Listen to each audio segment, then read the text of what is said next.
나라 백성인 하백 여러분, 하백의 성경 아카데미에 오신 것을 환영합니다. 이 시간은 성경신학 54강 시간으로 함께 나눌 주제는 우리를 위한 새 창조입니다.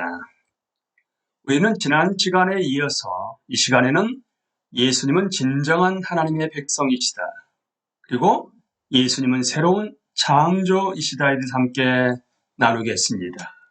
먼저 예수님은 진정한 하나님의 백성이시다.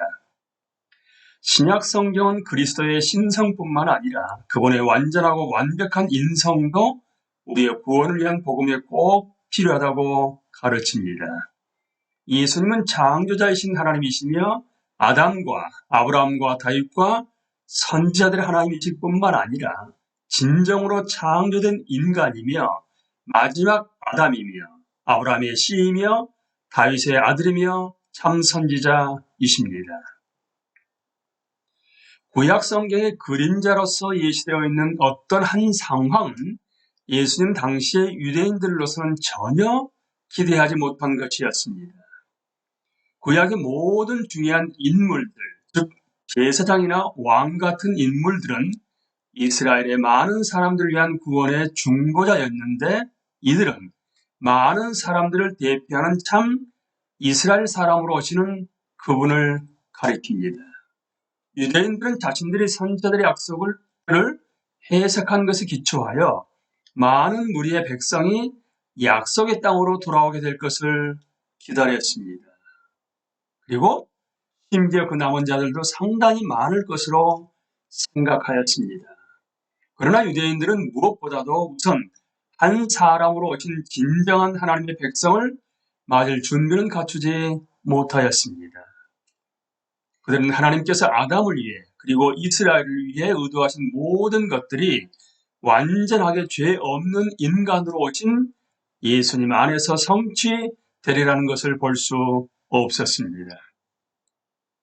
아담은 인류의 첫 머리였습니다만 자신의 인류를 하나님과의 올바른 관계 안에 머무르도록 하는 일에 실패했습니다. 그런 유혹을 받고 자신의 창조자에 대해 반역을 도모함으로써 타락하고 맙니다. 그는 에덴 밖으로 추방되었고, 그리하여 그 이후로 모든 인간의 삶은 에덴 밖에서 이루어집니다. 그러나 이제 마지막 아담이 새로운 인류의 머리로서 나타납니다. 이분은 아담의 임무들을 완전하게 이루십니다. 이분은 같은 방법으로, 그러나 이번에는 광야에서 유혹을 받습니다.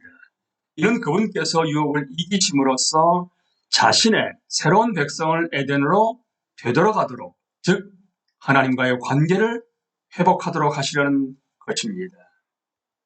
유혹을 다루고 있는 기사는 아담과 이스라엘이 하나님의 아들로서 시험에 지고 말았다는 사실에 비추어서 읽어야 합니다. 예수님은 세례를 받으심으로써 자신을 인간과 동일시하셨고 하나님의 참 아들이심을 하나님께 인정받으셨던 것입니다. 주목할 것은 누가가 예수님을 이스라엘의 여러 세대들을 통해 하나님의 아들인 아담과 연결시키는 예수님의 족보를 제시하고 있다는 점입니다. 하나님의 백성의 변천은 아담의 실패로부터 시작하여 이스라엘 백성의 실패함을 거쳐서 아담이 범죄한 이후로 하나님이 기뻐하시는 완전하고 유일한 하나님의 아들이신 예수님께 이르게 됩니다. 아들됨은 종의 역할과 연관이 있습니다. 참 아들이란 아버지 하나님을 섬기는 자입니다. 예수께서 세례 받으실 때에 아버지 하나님께서 예수님을 아들로 시인한 것은 시편 2편 6절 7절의 메시아 약속과 이사야 42장 1절에 언급된 주의 종의 고난의 순종을 반영하고 있는 것입니다. 그리스도의 첫 번째 유혹은 내가 하나님의 아들이라면 이라는 도전이 담겨 있습니다. 예수님께서 사단의 공격을 물리치기 위해 사용하신 성경 말씀은 이스라엘이 광야에서 시험받는 동안 실패하였음에 대한 모세의 논평을 인용한 것이라는 사실을 주목하셔야만 합니다. 이 말씀의 의미는 분명합니다. 세례 때 예수님은 참 아람이며 참 이스라엘이라고 선언되었습니다. 이 일 후에 즉시 세례 때 예수님이 임하신 바로 그 성령님께서 예수님을 인도하여 시험받게 하십니다. 마침내 예수님은 신실한 참 하나님의 이스라엘로서 흠없고 순전하게 유혹을 이기셨습니다. 구약 성경에서 하나님의 백성을 대표하는 중심적인 직분은 선지자, 제사장, 왕, 지혜자였습니다. 신약 성경을 읽어보실 때 분명히 드러나는 사실은 신약의 여러 기록자들이 예수님과 그분의 사역을 구약의 그러한 직분들을 성취하는 것으로 이해하고 있다는 점입니다. 첫째, 예수님은 하나님 나라를 선포하는 참 선지자이십니다. 무엇보다도 중요한 사실은 예수님은 선지자로서 말씀을 전파하셨을 뿐만 아니라 그분 자신이 말씀이시라는 것입니다. 하나님과 그분의 나라에 대한 진리를 계시함에 있어서 예수님의 사역 전체가 구약 성경의 선지자 직분의 절정으로 간주될 수 있을 것입니다. 둘째, 예수님은 제사장 직분을 성취하십니다. 이것은 예수님께서 자신의 죽음을 많은 사람을 위한 희생제물의 속전이라고 말씀해서 간접적으로 드러납니다. 히브리서에는 그리스도의 제사장직에 대한 신학이 상세히 설명되어 있습니다. 그분의 직분은 이스라엘의 제사장 직과 연속성을 갖는 것이지만 후자보다 훨씬 뛰어난 것이며 후자의 완전한 성취인 것입니다. 여기서 언약이라는 주제와의 연결이 분명하게 드러나는데 이는 그리스도께서 자신의 피로 새롭고 더 나은 언약을 세우시기 때문입니다. 또한 예수님께서 제사장 직분을 성취하신다는 사실은 그분이 참 제사장이며 죄를 위해 연락될 만한 완전하고 유일한 희생제물이심을 말하는 성경 본문들을 통해서 직접적으로 드러납니다. 이와 같이 그분은 참된 유월절 양이시며 죄를 위해 바치는 죄 없는 제물이십니다. 그분이 행하신 제사장 사역은 하나님께서 언약을 깨뜨린 모든 자들에게 내리시겠다고 선언하신 저주를 예수님 자신이 짊어지는 것입니다. 셋째, 예수님의 왕직은 그분이 문자 그대로 다윗의 후손이며 다윗 계열에서 오실 메시아에 대해 예언한 모든 기대들을 성취하신다는 사실에서 시작됩니다. 예수님의 부활과 승천은 그분의 주 되심과 그분이 이스라엘에 하신 언약의 약속들을 성취하셨음을 선포하는 것입니다. 예수님은 부활을 통해서 권능으로 하나님의 아들로 선포되었습니다.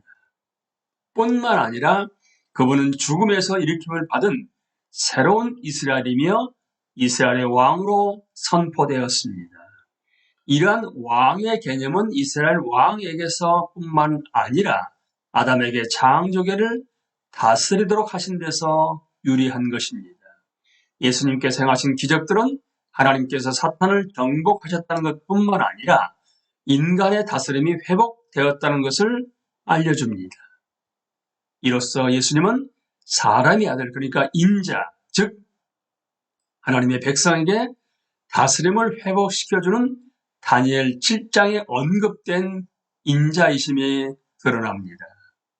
그리고 장차 큰 능력과 영광으로 인자가 오심은 인간의 궁극적 회복의 표시가 될 것입니다. 마지막으로 우리는 지혜자 직분이 예수님에게서 성취된 것을 봅니다. 솔로몬은 다윗의 아들이며 이스라엘의 지혜자였습니다. 이제 솔로몬보다 더 크신 분이 오셨습니다. 지혜는 다윗 계열에서 오실 왕, 메시아의 특징인 것입니다. 예수님은 성전에 있던 선생들보다 더 뛰어난 지혜를 드러내십니다. 그분은 지혜 선생들이 사용하는 언어 형식들, 그러니까 비유들을 사용하시며 자신이 참 지혜의 원천이라고 말씀하십니다. 이와 같이 그리스도는 우리를 위한 지혜가 되셨으며 따라서 그분은 우리를 세상의 거짓된 지혜에서 건져내시는 방편인 것입니다. 예수 그리스도는 참 인간이십니다. 그분은 마지막 아담이며 참 이스라엘이십니다. 이제 우리는 예수님은 새로운 창조이시다로 넘어갑니다. 이스라엘 성전은 약속의 땅의 핵심이었습니다. 성전은 하나님과 그분의 백성이 만나는 곳이며 화해와 회복이 일어나는 곳이었습니다. 따라서 약속의 땅에서 하나님께서 자신의 백성을 다루시는 것은 성전에 집중되어 있는 것입니다. 이는 하나님과 그분의 백성 사이의 교제가 이루어지려면 제사장의 중보 사역이 필요했기 때문입니다. 선지자들이 말한 새 창조에 대한 소망에는 일관성 있게 온 땅의 중심이 될 새롭고 영광스러운 성전이 포함되어 있습니다. 요한은 우리에게 그리스도의 오심은 말씀이 우리 가운데 거하려고 인간 육체의 장막 안에 들어오신 것이라고 말합니다. 또한 성전을 깨끗게 하시는 예수님과 논쟁이 일어났을 때 그분은 자신이 참 성전이심을 밝히십니다. 그러나 과연 예수님이 새 창조의 중심이시라면 그분은 어느 모로든지 그러한 창조를 구현하셔야만 합니다. 이 점에 대해 신약 성경은 우리 몸의 구속과 새 창조를 연결시킴으로써 간접적으로 언급합니다. 하나님의 구원 전략은 이제 상당히 분명하게 드러납니다. 하나님께서 구약 성경을 통해서 약속하신 모든 것들이 그리스도 안에서 특히 그분이 죽은 자들 가운데서 부활하심으로써 성취됩니다. 그러므로 그리스도의 메시지는 하나님의 모든 약속들이 그리스도 안에서 성취되었다는 확증인 것입니다. 우리를 위한 새 창조, 지난 시간의 강의와 이 시간의 강의에서 제기된 문제들은 우리가 하나님의 모든 약속들이 예수님의 태어나심과 삶과 죽음과 부활을 통해서 진정으로 성취되었다는 사실을 이해하는 데 꼭 필요한 것입니다. 구약 성경의 약속들은 결국 만물의 거듭남을 이루는 것입니다. 그리고 이것은 하나님과 그분의 백성과 모든 창조계가 각자의 역할을 온전히 성취하면서 완전한 조화를 이루며 존재하는 하나님 나라의 재창조입니다. 그렇다면 하나님의 구원 전략은 그리스도에 의해서 그리스도의 사역을 통해서 그리스도 그분 안에서 하나님 나라를 회복하시려는 것입니다. 그러기에 대표적으로 하나님이시며 인간이신 그리스도가 곧 만물의 거듭남이십니다. 그리스도 안에서는 하나님과 인간과 창조계가 완전하게 함께 거하심으로 그분은 참 하나님이며 참 인간이며 참 창조계입니다. 하나님이 우리와 함께 계시다.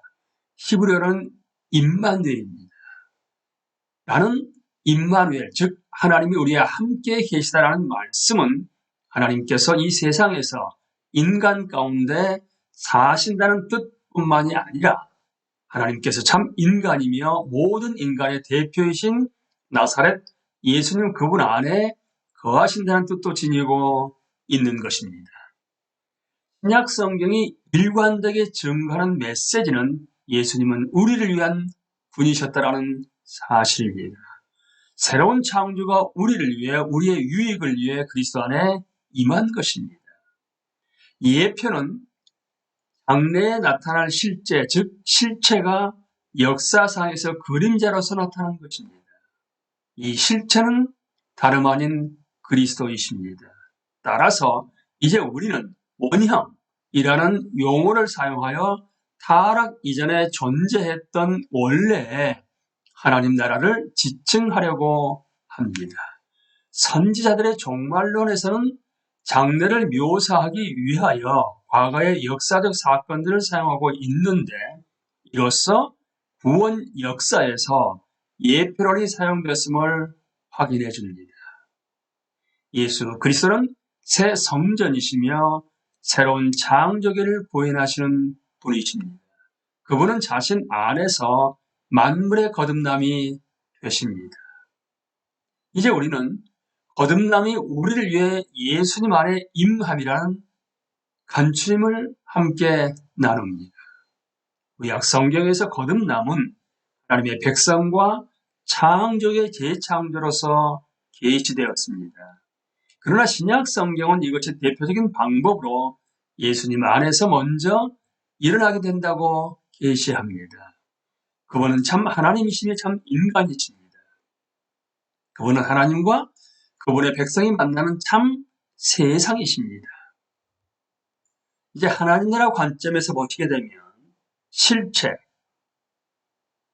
그리고 하나님 인간 세상은 예수 그리스도 안에서 통합됩니다. 그리고 하나님 나라가 예수님 안에서 계시되는 것입니다. 주요 주제들은 하나님, 인간, 세상이신 예수님, 예수님은 우리를 위한 거듭남이시다. 중심 낱말들은 통일성과 다양성, 성, 육신입니다. 앞뒤는 거듭남이신 그리스도가 고린도서 5장 17절에서 그분 안에 있는 우리의 화목으로, 그리고 계시록 21장 1절부터 5절에는 만물의 거듭남이 완성됨으로 앞길이 펼쳐집니다. 강의를 마치겠습니다. 감사합니다.